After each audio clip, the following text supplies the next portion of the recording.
Jesus said in the gospel, think of the fig tree and every tree. As soon as you see them bud, you know that summer is near. When we see the jacaranda is blooming, we know it's springtime and summer is near.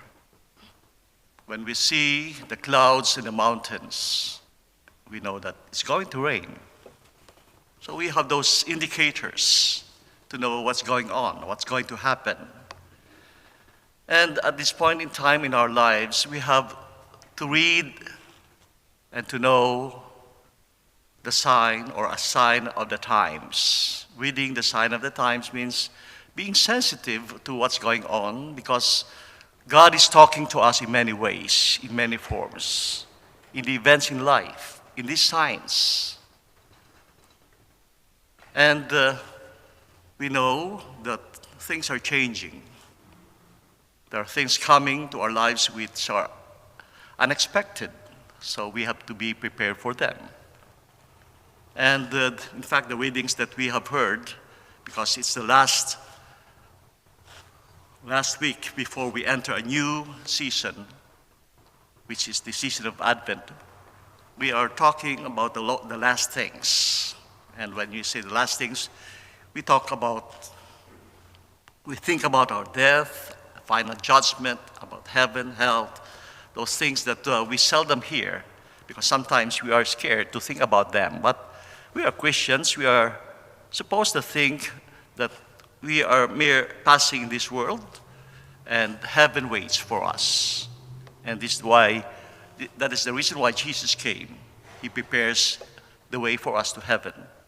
But we have to know the signs where God and when God is talking to us. And Jesus' words is always given to us every day in our lives, so that we have to be sensitive to these signs, because even the times, the hour is very important. There is sacredness in the time that God is giving us.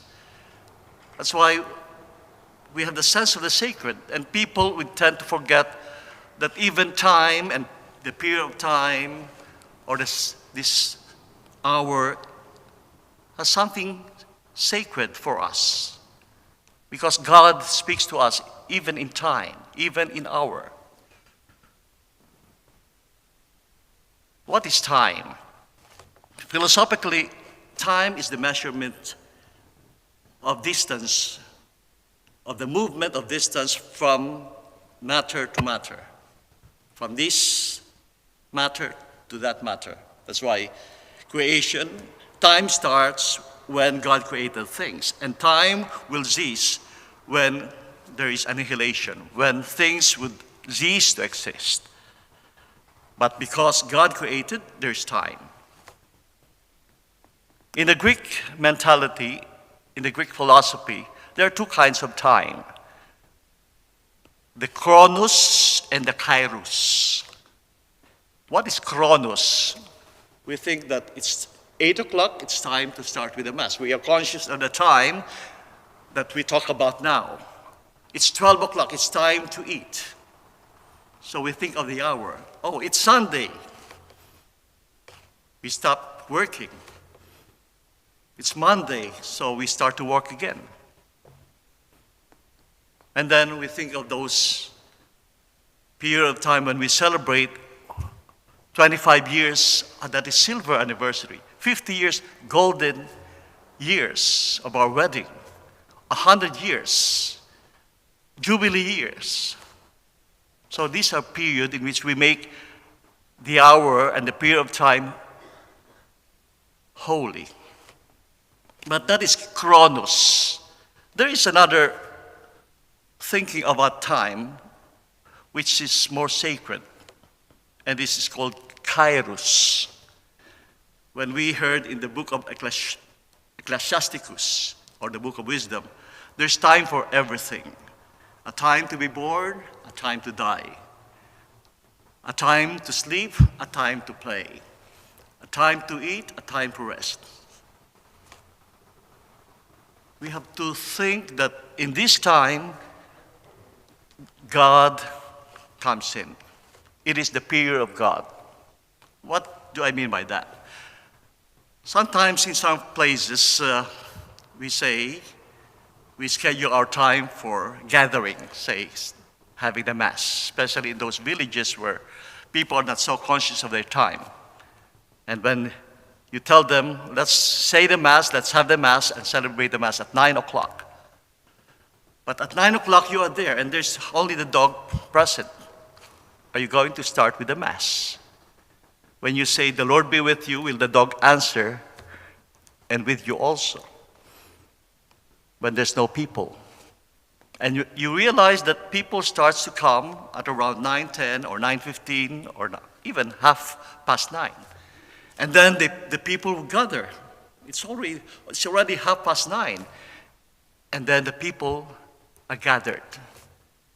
And then you think that that is the time when God tells you you can start because God is there. And that is Kairos.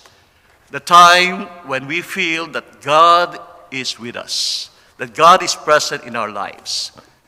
So that sometimes we think about Chronos. We're so conscious of Chronos that stresses us, that creates anxiety.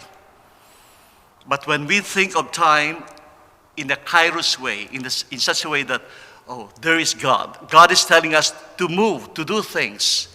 Then there is peace in mind. Why? Because God is with us. At this point in time in our lives, we realize what is the period of time in our lives where God is talking to us. Sometimes we realize that we are in this time when we have to do something, and we are moving towards the end of our lives. Of course, we have to realize that. But God is telling us, do something. Move, because I'm telling you, this is the right time for you to act, to move, because I am with you.